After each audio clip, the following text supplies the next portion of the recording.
افتح الباب شو بيهم بس. انت يا ام محمد، يا ام محمد بس فك الباب نص فكه بس ويجي شوف الرجال واقفين بالشارع. ولا حد بداخل. عيال حمايل واجواد وكل حاج بالله عند الله واجب.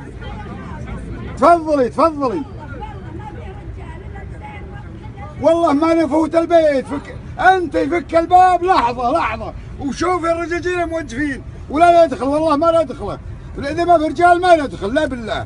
بس انت لحظه، انت نعتبرت رجال، انت يمه ونعتبرت رجال مقام الرجال. انت افتح الباب لحظه بس ويجي شوفه يا العجمان والسبعان وعنزه وشمر كل القبائل وكل القبائل. والله بوزت على الباب وحراره 50 اليوم.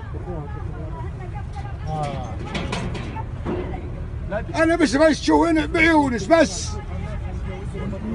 اقول ونبيس من الفزعه احتسبي عند الله، والله ما انت